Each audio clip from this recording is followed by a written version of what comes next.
नमस्कार, आप देख रहे हैं बोलता हिमाचल। मैं हूं अर्नव और लेकर आया हूं देवभूमि हिमाचल से आज की बड़ी और महत्वपूर्ण खबरें।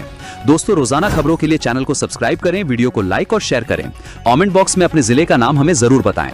वीडियो को अंत तक जरूर देखें। चलिए शुरू करते हैं आज का हिमाचल न्यूज बुलेटिन। हिमाचल प्रदेश में बिजली की दरें बढ़ाने पर बहस तेज, जन सुनवाई में हुआ खूब हंगामा। अब 24 फरवरी पर टिकी निगाहें। हिमाचल प्रदेश में बिजली की प्रस्तावित नई दरों को लेकर बहस तेज हो गई है। राज्य में बिजली दरों के पुनर्निर्धारण के लिए दायर याचिका पर अंतिम जन सुनवाई 24 फरवरी को धर्मशाला में आयोजित की जाएगी। इससे पहले शिमला में घरेलू उपभोक्ताओं और बद्दी में औद्योगिक उपभोक्ताओं की सुनवाई पूरी हो चुकी है। अब धर्मशाला में होने वाली सुनवाई के बाद नियामक आयोग नई दरों पर अंतिम फैसला लेगा। बिजली दरों में संभावित बढ़ोतरी को लेकर उपभोक्ताओं में असंतोष देखा जा रहा है। शिमला में आयोजित सुनवाई के दौरान घरेलू उपभोक्ताओं ने दरें न बढ़ाने की मांग की। उनका कहना है कि महंगाई के इस दौर में बिजली बिल का अतिरिक्त बोझ आम परिवारों के लिए मुश्किल खड़ी कर सकता है। वहीं बद्दी में औद्योगिक इकाइयों ने भी दरों में बढ़ोतरी का विरोध किया। उद्योगपतियों का तर्क है कि बिजली दरें बढ़ने से उत्पादन लागत बढ़ेगी, जिससे प्रतिस्पर्धा पर असर पड़ेगा और निवेश प्रभावित हो सकता है। आपदा प्रभावितों को किराए हेतु हिमाचल सरकार ने जारी किए 8,97,90,000 रुपए। हिमाचल प्रदेश सरकार ने वर्ष 2025 में भारी बारिश से प्रभावित परिवारों, जिनके मकान पूर्णतः क्षतिग्रस्त हो गए या रहने योग्य नहीं रहे, उनको राहत प्रदान करने के उद्देश्य से किराए के लिए वित्तीय सहायता के रूप में 8,97,90,000 रुपए जारी किए हैं। राज्य सरकार अपने संसाधनों से प्रत्येक आपदा प्रभावित परिवार को शहरी क्षेत्रों में 10,000 रुपए तथा ग्रामीण क्षेत्रों में 5,000 रुपए प्रति परिवार किराया सहायता के रूप में प्रदान कर रही है। सरकार की इस पहल से ग्रामीण क्षेत्रों के 2,817 परिवार तथा शहरी क्षेत्रों के 88 परिवार लाभान्वित हुए हैं। वर्ष 2025 में प्राकृतिक आपदा के कारण प्रदेश भर में लगभग 16,488 परिवार प्रभावित हुए। इस दौरान 2,246 मकान पूर्णतः क्षतिग्रस्त तथा 7,888 मकान आंशिक रूप से क्षतिग्रस्त हुए। राज्य सरकार के प्रवक्ता ने बताया कि देश में पहली बार आपदा प्रभावितों को दी जाने वाली मुआवजा राशि में ऐतिहासिक वृद्धि की गई है। विशेष राहत पैकेज के तहत मुआवजा राशि में कई गुना बढ़ोतरी की गई है। इस क्रम में क्षतिग्रस्त घरों के पुनर्निर्माण के लिए 141 करोड़ 61 लाख रुपए की पहली किस्त लाभार्थियों को जारी की गई है। हिमाचल पंचायत चुनाव 7 जिलों में जिला परिषद वार्डों का ड्राफ्ट किया जारी, 27 तक मांगे आपत्तियां व सुझाव। हिमाचल प्रदेश में पंचायत चुनावों की प्रशासनिक तौर पर प्रक्रिया शुरू हो गई है। सर्वोच्च न्यायालय के कड़े रुख के बाद प्रदेश सरकार ने जिला परिषद वार्डों के पुनर्सीमांकन की अधिसूचना जारी करने की प्रक्रिया शुरू कर दी है। शनिवार को शिमला, सोलन, कांगड़ा, बिलासपुर और हमीरपुर के जिला उपायुक्तों ने पुनर्सीमांकन की प्रारंभिक अधिसूचना जारी कर दी, जबकि कुल्लू और चंबा में यह प्रक्रिया पहले ही शुरू हो चुकी है। पुनर्सीमांकन प्रक्रिया पूरी होने के बाद वार्डों की अंतिम अधिसूचना जारी होगी। हिमाचल प्रदेश उच्च न्यायालय ने सरकार के उस नियम को रद्द कर दिया था, जिसके तहत पंचायत समिति के भीतर ही जिला परिषद वार्ड होने का प्रावधान किया गया था। इस कानूनी पेच के बाद अब सभी 12 जिलों में नए सिरे से वार्डों का निर्धारण किया जा रहा है। पंचायती राज विभाग की ओर से जारी निर्देशों पर के अनुसार संबंधित क्षेत्रों के लोग 27 फरवरी तक अपनी आपत्तियां या सुझाव दर्ज करवा सकते हैं। जिला उपायुक्तों को इन आपत्तियों का निपटारा तय समय सीमा के भीतर करना होगा। सभी अपीलों की सुनवाई के बाद 20 मार्च तक पुनर्सीमांकन की अंतिम अधिसूचना जारी करना अनिवार्य है। पुनर्सीमांकन का कार्य पूरा होते ही वार्डों के आरक्षण की प्रक्रिया शुरू होगी। सरकार के शेड्यूल के मुताबिक निर्वाचन क्षेत्रों के आरक्षण की अंतिम सूची 31 मार्च तक जारी कर दी जाएगी। इसके तुरंत बाद राज्य निर्वाचन आयोग चुनाव की तारीखों की घोषणा करेगा। पंचायती राज विभाग के निदेशक राघव शर्मा ने बताया कि सर्वोच्च न्यायालय के आदेशों के अनुपालन में 31 मार्च तक पुनर्सीमांकन और आरक्षण की प्रक्रिया पूरी करने के निर्देश जारी किए हैं। HPSCBL का बड़ा ऐलान, 2016 से पहले के वरिष्ठ पेंशनर्स को मिलेगा बकाया एरियर। हिमाचल प्रदेश राज्य विद्युत बोर्ड लिमिटेड HPSCBL 2016 के पहले के 70 साल से ज्यादा उम्र के पेंशनर्स को बकाया एरियर का भुगतान करेगा। बोर्ड के एक कार्यालय आदेश में 1 जनवरी 2016 से पेंशन या पारिवारिक पेंशन में बदलाव के बाद 2016 से पहले के 70 साल और उससे ज्यादा उम्र के पेंशनर्स और पारिवारिक पेंशनर्स को एरियर देने की घोषणा की गई है। बोर्ड के सचिवालय विंग द्वारा जारी आदेश के अनुसार यह फैसला 12 अक्टूबर 2022, 15 मई 2024 और 26 अगस्त 2025 के पहले के कार्यालय आदेश के बाद लिया गया है। स्कूलों में अध्यापक बच्चे उगाएंगे मशरूम, मिड डे मील में परोसेंगे। योजना का नाम मिशन व्हाइट अम्ब्रेला। स्कूलों में मिड डे मील में अब बच्चों को प्रोटीन से भरपूर मशरूम भी मिलेगी। इसमें खास बात यह है कि ये मशरूम स्कूल में ही उगाई जाएगी। ये अनूठी पहल प्रारंभिक चरण में जिला सोलन से शुरू की गई है। खुम्ब अनुसंधान केंद्र एवं निदेशालय के विशेषज्ञ अध्यापकों को मशरूम तैयार करने का प्रशिक्षण देंगे। इसके बाद इसे स्कूलों में भी तैयार किया जाएगा। एमडीएम जिला नोडल अधिकारी राजकुमार पराशर ने बताया कि बच्चों को स्कूल में तैयार ताजा मशरूम परोसा जाएगा। हिमाचल प्रदेश के मंत्री और विधायकों ने और पंचायतें बनाने का भेज दिया प्रस्ताव। हिमाचल प्रदेश में विभाजन के बाद बनने वाली पंचायतों में 1500 जनसंख्या की शर्त रखी गई है। इसके आधार पर 40 नई पंचायतों के गठन की प्रक्रिया लगभग पूरी होने को है। इन पंचायतों के अलावा मंत्रियों व विधायकों से 54 नई पंचायतें बनाने के प्रस्ताव आए हैं। मुख्यमंत्री के दिल्ली दौरे से लौटने के बाद इन प्रस्तावों पर चर्चा होगी और उसके बाद अंतिम निर्णय लिया जाएगा कि प्रदेश में कितनी और नई पंचायतों का गठन किया जाएगा। सर्वोच्च न्यायालय ने 31 मार्च तक पंचायती राज संस्थाओं में सीमाओं के पुनर्गठन के अलावा आरक्षण रोस्टर की प्रक्रिया को पूरा करने के निर्देश दिए हैं ताकि 31 मई से पहले चुनाव करवाए जा सकें। 31 मार्च तक बनाए जाएंगे हिम्बस कार्ड। अप्रैल से कार्ड न होने पर लगेगा पूरा किराया। हिमाचल में एचआरटीसी की बसों में पहली अप्रैल से बिना हिम्बस कार्ड पास के निःशुल्क या रियायती यात्रा नहीं होगी। इससे पहले सरकार ने एक और मौका दिया है और हिम्बस कार्ड बनाने की समयावधि को बढ़ा दिया है। इसके तहत अब 31 मार्च तक इच्छुक लोग ये कार्ड बना सकेंगे। लिहाजा सरकार से मिले आदेशों के बाद एचआरटीसी प्रबंधन ने आगामी दिशा निर्देश भी जारी कर दिए हैं।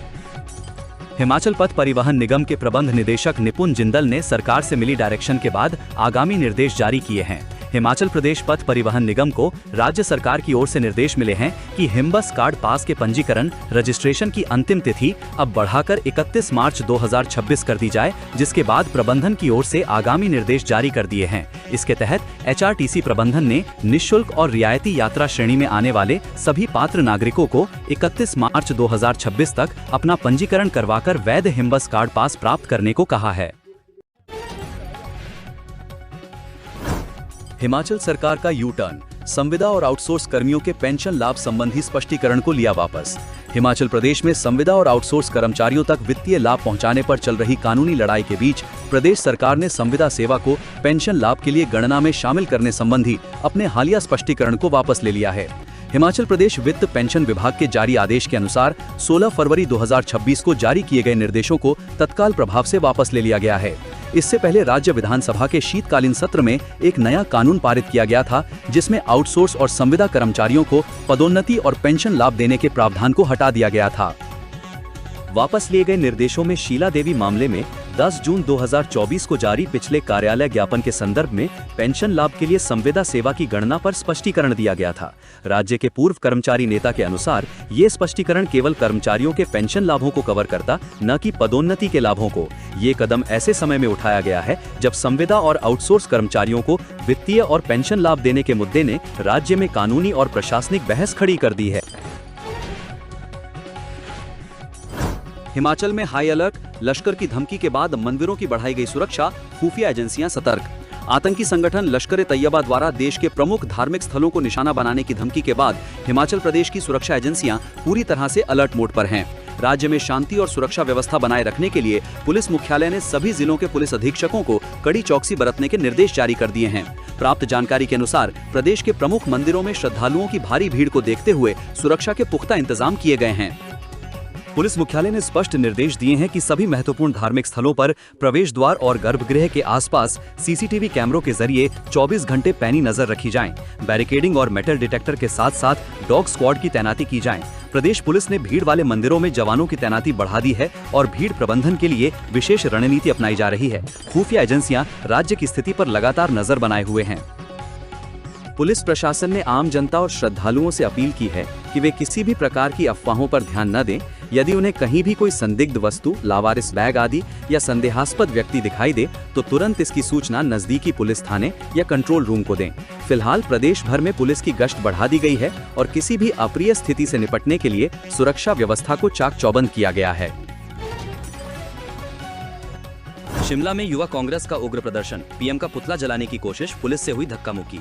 दिल्ली में आयोजित एआई समिट में गलगोटिया यूनिवर्सिटी विवाद पर प्रदर्शन करने वाले युवा साथियों की गिरफ्तारी के विरोध में युवा कांग्रेस ने रविवार को शिमला केंद्र सरकार के खिलाफ प्रदर्शन किया। इस दौरान युवा कांग्रेस द्वारा प्रधानमंत्री नरेंद्र मोदी का पुतला जलाने का भी प्रयास किया गया, लेकिन मुस्तैद पुलिस ने ये कोशिश नाकाम कर दी। इस दौरान प्रदर्शनकारियों और पुलिस कर्मियों के बीच हल्की धक्का मुक्की भी देखने को मिली। युवा कार्यकर्ताओं ने पुतला जलाने के लिए उस पर पेट्रोल भी छिड़क दिया था। बावजूद इसके पुलिस ने ऐसी घेराबंदी की कि प्रदर्शनकारी उसमें आग नहीं लगा पाए। ये प्रदर्शन युवा कांग्रेस के प्रदेश अध्यक्ष छतर सिंह ठाकुर की अध्यक्षता में किया गया, जिसमें युवा कांग्रेस के राष्ट्रीय महासचिव एवं प्रदेश प्रभारी शेष नारायण ओझा भी विशेष रूप से मौजूद रहे। प्रदर्शन के तहत युवा कांग्रेस ने राजीव भवन से पुराने बस स्टैंड तक रैली निकाली और प्रधानमंत्री व केंद्र सरकार के खिलाफ जमकर नारेबाजी की। इस दौरान युवा कांग्रेस के पदाधिकारियों ने केंद्र सरकार पर लोकतंत्र विरोधी और तानाशाही रवैया अपनाने का आरोप लगाया। हिमाचल भवन दिल्ली में आधी रात पहुंची पुलिस, सीसीटीवी फुटेज भी खंगाली। नई दिल्ली स्थित हिमाचल भवन व सदन में दिल्ली पुलिस पिछले 2 दिनों से सीसीटीवी फुटेज खंगाल रही थी। राष्ट्रीय राजधानी में स्थित हिमाचल सदन में शनिवार देर रात उस समय हड़कंप मच गया जब कथित तौर पर दिल्ली पुलिस की एक टीम बिना पूर्व सूचना परिसर में पहुंच गई।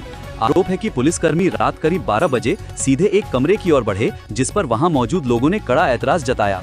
प्रत्यक्षदर्शियों के अनुसार पुलिस टीम के पहुंचते ही परिसर में मौजूद लोगों और पुलिसकर्मियों के बीच तीखी बहस शुरू हो गई। लोगों ने देर रात कार्रवाई के औचित्य पर सवाल उठाए और पूछा कि किस आधार पर तलाशी ली जा रही है। जब वारंट दिखाने को कहा गया तो कथित तौर पर कोई दस्तावेज प्रस्तुत नहीं किया गया। मौके पर मौजूद एक अधिवक्ता महिला ने संबंधित कमरे में प्रवेश का विरोध करते हुए कहा कि वो उसका कमरा है और बिना विधिक प्रक्रिया के किसी को अंदर आने की अनुमति नहीं दी जा सकती। उन्होंने यह भी सवाल उठाया कि यदि तलाशी ली जानी है तो महिला पुलिसकर्मी साथ क्यों नहीं है। अन्य उपस्थित लोगों ने भी पुलिस की कार्रवाई पर आपत्ति जताई और कानूनी प्रक्रिया का पालन करने की मांग की। शिक्षा विभाग में 4000 भर्तियां, रोहित ठाकुर बोले, शिक्षा व्यवस्था पर बेहतर कदम उठा रही सरकार। प्रदेश में गुणवत्तापूर्ण शिक्षा व्यवस्था सुनिश्चित करने को गत 3 वर्षों में शिक्षा विभाग में 7000 पदों पर नियुक्तियां की गई हैं। इसके अतिरिक्त 4000 पदों को भरने की प्रक्रिया भी जारी है। ये शब्द शिक्षा मंत्री रोहित ठाकुर ने चंबा में कहे। श्री ठाकुर ने कहा कि प्रदेश के राजकीय विद्यालयों में विद्यार्थियों का नामांकन सर्वाधिक चंबा जिला में है। उन्होंने इसके लिए शिक्षा विभाग के सभी अधिकारियों एवं कर्मचारियों के प्रयासों की सराहना करते हुए कहा कि चंबा जिले के सर्वांगीण विकास के लिए राज्य सरकार द्वारा आवश्यक कदम निरंतर उठाए जा रहे हैं। उन्होंने कहा कि राज्य सरकार प्रदेश में गुणवत्ता युक्त एवं परिणामोन्मुख शिक्षा व्यवस्था सुनिश्चित करने के लिए ठोस कदम उठा रही है। शिक्षा के क्षेत्र में राज्य सरकार द्वारा कार्यान्वित की जा रही उत्कृष्ट नीतियों, कार्यक्रमों तथा योजनाओं का परिणाम है कि वर्ष 2021 की तुलना में वर्तमान में प्रदेश की साक्षरता दर 99.30% है। इससे पहले रोहित ठाकुर ने चंबा विधानसभा क्षेत्र के अंतर्गत 2 करोड़ 25 लाख की धनराशि से निर्मित एवं प्रस्तावित विद्यालय भवनों के शिलान्यास एवं लोकार्पण किए। रोहित ठाकुर ने राजकीय वरिष्ठ माध्यमिक विद्यालय Chaned, rising star public senior secondary school Udaipur तथा वरिष्ठ माध्यमिक विद्यालय सांच में विद्यार्थियों, अभिभावकों तथा स्थानीय लोगों के साथ संवाद किया। इस दौरान शिक्षा मंत्री ने Rajiv Gandhi day boarding school Chamba की प्रस्तावित भूमि उदयपुर का निरीक्षण कर संबंधित विभागीय अधिकारियों को आवश्यक दिशा निर्देश भी प्रदान किए। इस दौरान सदर विधायक नीरज नैयर, पूर्व विधायक बिलासपुर सदर तिलक राज, जोगिंदर नगर सोहन लाल, जिला कांग्रेस कमेटी सुरजीत भरमौरी, उपायुक्त मुकेश रेपसवाल, पुलिस अधीक्षक विजय कुमार सकलानी, प्रियांशु खाती आदि मौजूद रहे। अनुराग बोले, मोदी सरकार ने प्रदेश को दिए 1.62 लाख करोड़, कांग्रेस ने मित्रों की करवाई मौज। हमीरपुर जिला मुख्यालय में प्रदेश भाजपा शहरी प्रकोष्ठ की बैठक में पूर्व केंद्रीय मंत्री एवं हमीरपुर से सांसद अनुराग सिंह ठाकुर ने प्रदेश की कांग्रेस सरकार और नेता प्रतिपक्ष राहुल गांधी पर तीखा हमला बोला। अनुराग ठाकुर ने दावा किया कि मोदी सरकार ने विभिन्न योजनाओं के तहत प्रदेश को 1.62 लाख करोड़ रुपए दिए हैं, जो कि कांग्रेस सरकार के 10 वर्षों के मुकाबले कहीं अधिक है। यह पैसा महज 3 मदों के तहत जारी हुआ है। उन्होंने सवाल उठाया कि भारी कर्ज के बावजूद विकास कार्य नजर क्यों नहीं आ रहे और सरकार से इस पर जवाब मांगा।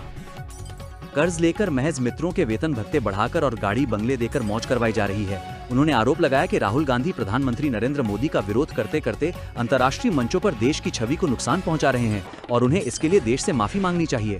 अनुराग ठाकुर ने कहा कि बैठक के अंत में कार्यकर्ताओं ने कांग्रेस सरकार को उखाड़ फेंकने और संगठन को बूथ स्तर तक मजबूत करने का संकल्प लिया। बैठक में प्रदेश भर से आए पदाधिकारियों और कार्यकर्ताओं ने भाग लिया। नालागढ़ पुलिस स्टेशन में बम धमाके के 2 मुख्य आरोपी गिरफ्तार। पंजाब में जालंधर काउंटर इंटेलिजेंस पुलिस ने SAS नगर काउंटर इंटेलिजेंस के साथ एक संयुक्त कार्रवाई में वर्ष 1 जनवरी को नालागढ़ पुलिस स्टेशन में हुए IED RDX विस्फोट में शामिल 2 मुख्य अपराधियों को गिरफ्तार किया है। पुलिस महानिदेशक गौरव यादव ने रविवार को बताया कि गिरफ्तार आरोपियों की पहचान SBS नगर के रहने वाले महावीर उर्फ काका और मनप्रीत उर्फ मणि के तौर पर हुई है। ऑपरेशन के दौरान उनके पास से एक ग्लॉक पिस्टल और कारतूस बरामद किए गए। उन्होंने कहा कि शुरुआती जांच से पता चला है कि आरोपी बब्बर खालसा इंटरनेशनल BKI से जुड़े विदेश में मौजूद मास्टरमाइंड गोपी नवाशहरिया और जस्सी कुलम के कहने पर काम कर रहे थे।